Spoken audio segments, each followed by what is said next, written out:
The fact that I can't hear the bass is absolutely cruel. Such a good riff. What's up? I'm Andrew Freed from Bass Freedom. Do you want a detailed analysis, not just a reaction? Let's dive freaking deep. Music theory, how to play it, isolated bass, and everything that I could pull from my musical brain. Are you ready? Let's go. I recently did my first Metallica breakdown on Orion, and oh man, that was a journey. Cliff Burton was truly a remarkable bass player. Today I'll break down the Call of Ktulu, an instrumental track by Metallica from their second studio album, Ride the Lightning, released in 1984. Here's the truth, I never heard the song until you all recommended it. Unlike Orion, which I've always loved, I took a quick listen and wow, it is epic. I look forward to breaking this one down, but unfortunately there's no live tracks of Cliff and Metallica playing this, so it's going to be a unique breakdown. What are we waiting for?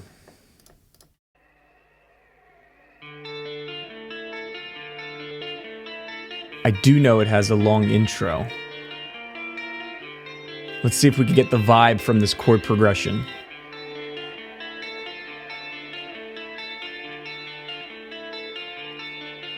Really cool guitar part. You don't know what's coming if you're first listening to this.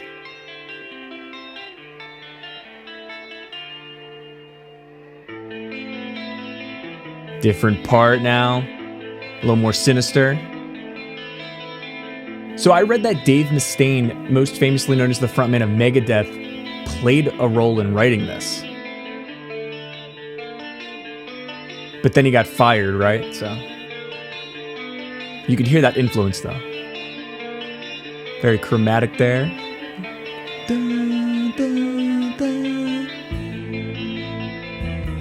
We got some bass.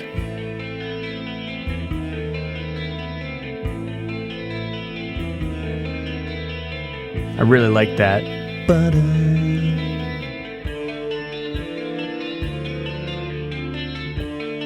Very minor key for sure.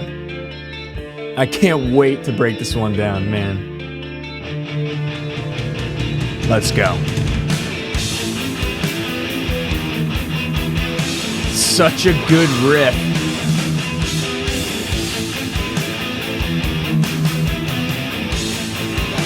Oh, that wah!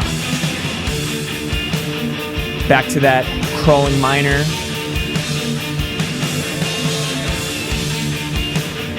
Man, the bass is so low in the mix. Damn you, Metallica.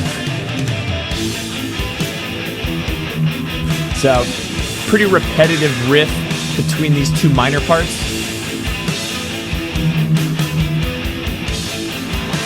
That wah. Listen here, it's kind of soloistic. Wah, and if you can't hear it, I got you. Oh my god, those fills! All right. As I said, it's pretty repetitive, so let's break this one down. The majority of the intro has no bass, but it teases what's to come. It's really beautiful in my opinion. While there's no bass, it's actually a really cool progression. So I'm gonna put the chords up here. And you're going to notice these slashes, and it looks difficult on paper because these are inversions. It starts in D minor, and I'm going to play on bass with the intro guitar part so you can hear what gives these chords its name.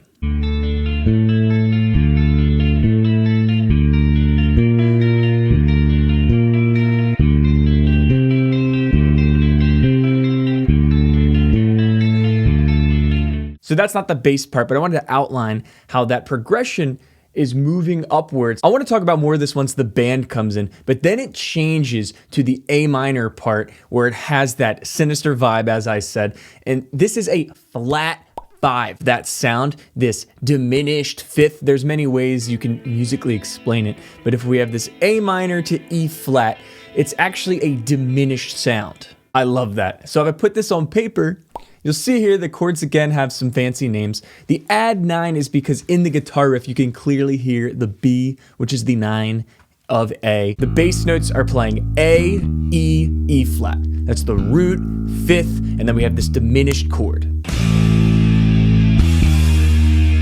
The devil's interval, very common in metal music. Then it starts building up, and then the band rocks the hell out on the A minor to E flat diminished.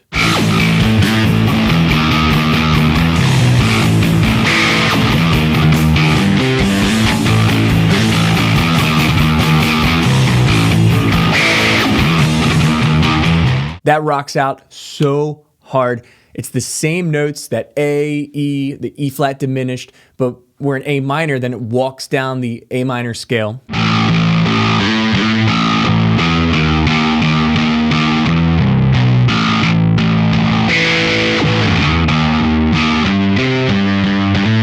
But that freaking wah over the power chord, when he plays that A, his tone is incredible. His fuzz combined with the wah, aggression, light string gauge.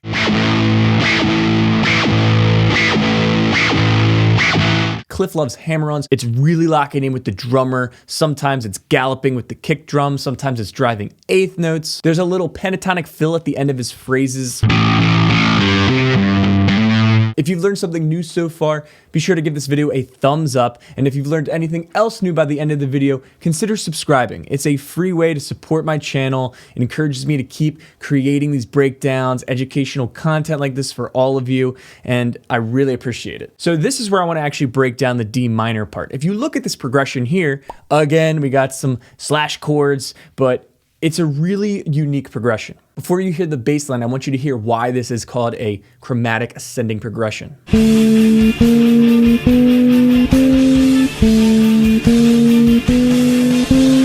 In the voice leading of these D minor chords, there's chromaticism. But Cliff doesn't do that. Cliff has a very lead-like part. There's tons of wah here. Just watch.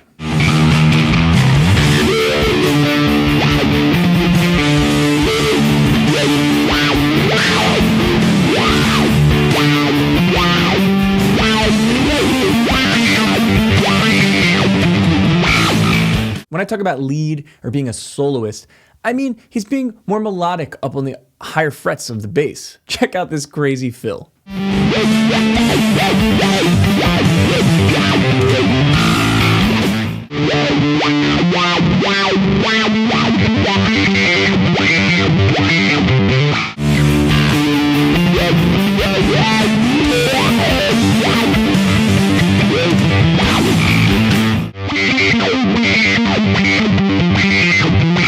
Tons of variations. This one's just walking up the minor scale.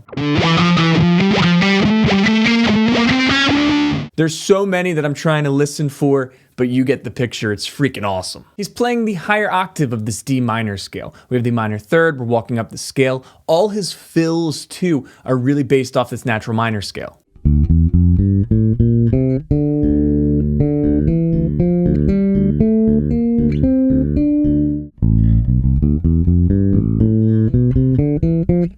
What makes the minor scale unique is it's got this minor sixth, the flat sixth. Both A minor and D minor are natural minor. That flat sixth is really common in rock, metal, and Cliff loves it. Those insane, speedy hammer-on pull-off licks, the minor scale.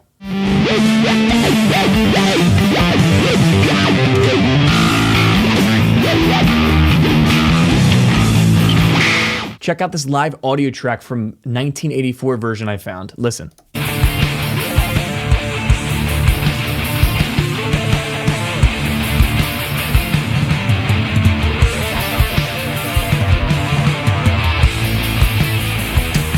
Cliff is using a lot more wah in this live version. Wah, wah.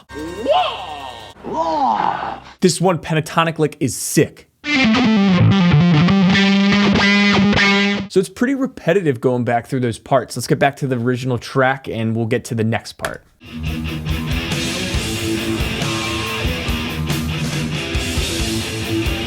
Now, since I just showcased it to you, try to hear it even though the mix sucks.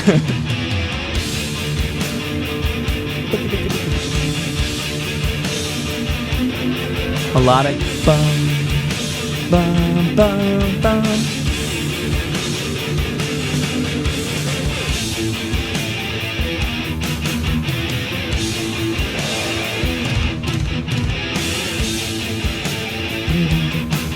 Do you hear that a little more?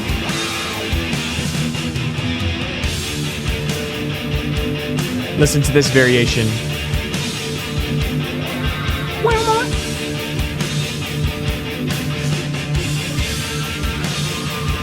So many cool pentatonic things in there too. Oh, here we go.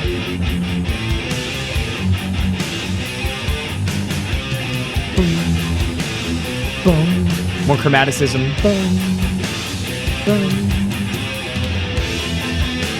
Ooh. Didn't know there was a little solo here. Ah, if you call it a solo. Chromatic power chords. Key change. This is really cool.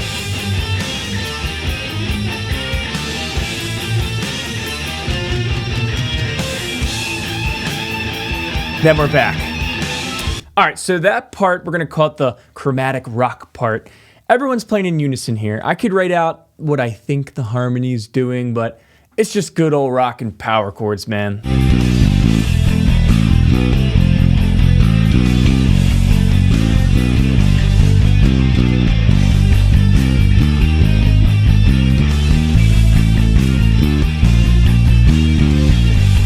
Just crawling up chromatically, definitely creating this dramatic type of vibe. By the way, when you see a 5 next to a chord, that means it's a power chord, just consisted of the root and the fifth, a root and perfect fifth. If you're a bass player not understanding any of this stuff I'm talking about, but you want to know the theory and the hammer-ons and all the other terminology, check out Bass Freedom below. All right, now we got a solo.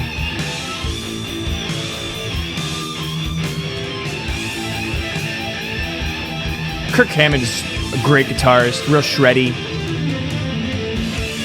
Assuming it's Kirk. They're both good. The D.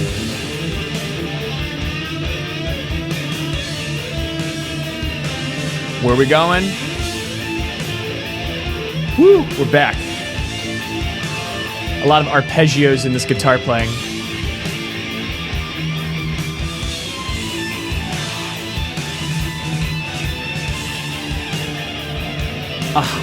Couldn't imagine seeing Metallica with Cliff.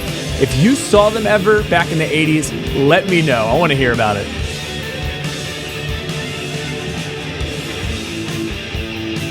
Okay. Lars changing the feel up here.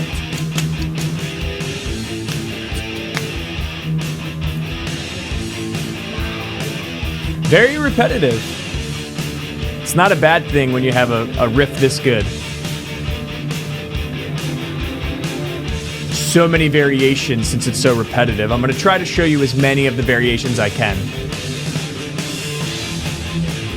Now we're back to this rock part.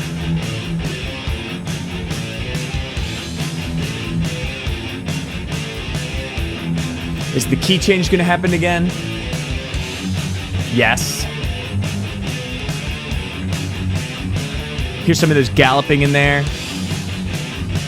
It's a triplet there. Triplet. We're continuing to change the key upwards, ascending.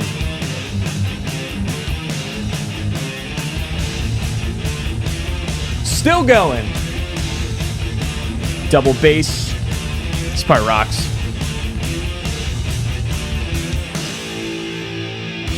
Back to the intro hits.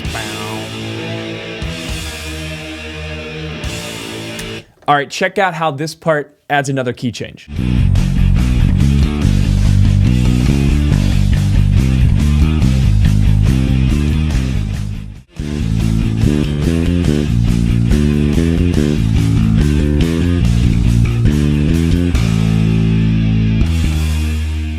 Something really cool I just noticed was the triplets that they did in the first chromatic rock part. They actually ditched that, and it's more eighth notes, and it just keeps going up in key changes with the same progression. And again, I said it builds some intensity. It really is building up, and then we finally get back to the intro hits, which is like, ah.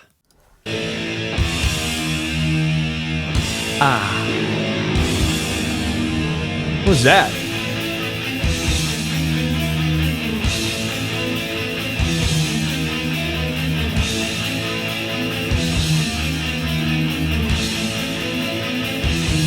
Is it gonna go back again? You can really hear that, right?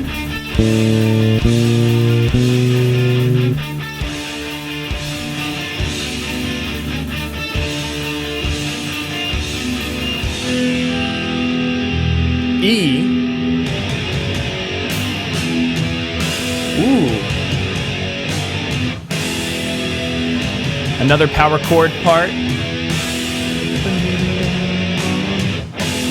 That's cool. Wait, there's two parts. First, second. Very cool. Everyone's just together.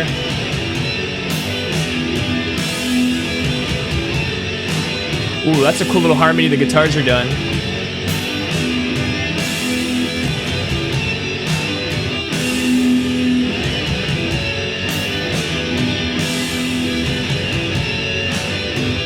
Is this how it ends? Oh, still got a whole minute.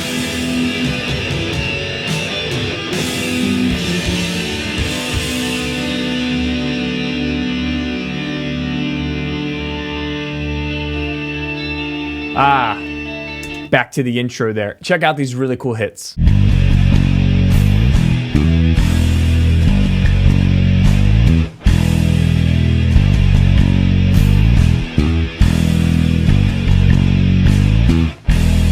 Bassists that want to join an awesome free community group hosted on Skool called Bassists Helping Bassists. Check out below for more information. No more Facebook, no more of those negative groups. Check mine out. It's awesome. Boom, boom, boom, boom. Hopefully you can hear that now. It's the end of the song. Boom, boom. Oh, fermata.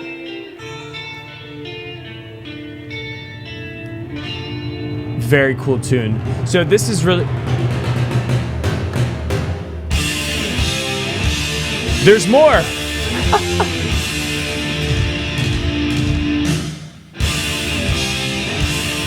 Some hits in D minor.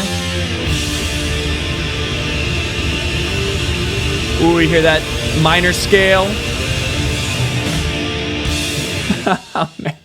All right, now it's over. That is a journey. I feel like I say that about a lot of these breakdowns, but it is. I'm doing these songs which are freaking 9 minutes long. It was an absolute journey. This is a really good tune. I love the repetitive riff. It's so rocky and sinister. It doesn't matter if 5 minutes of the song is that happening over and over again. But that outro part is in D minor and it's doing hits that go like this.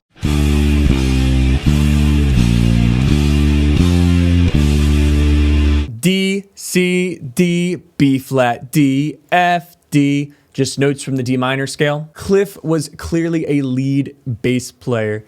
He was a huge part of Metallica. The early stuff is absolutely the best in my opinion because some of his compositions, I don't know how much he helped in this, but either way, his approach to the bass is absolutely mind-blowing, and it's evil, as I said, because a lot of people don't know that. They know Cliff, but they would know it even more if it popped out in the mix. I gotta check out the rest of this album. Let me know some other crazy Cliff tunes I should check out, because it definitely won't be the last time I do some Cliff.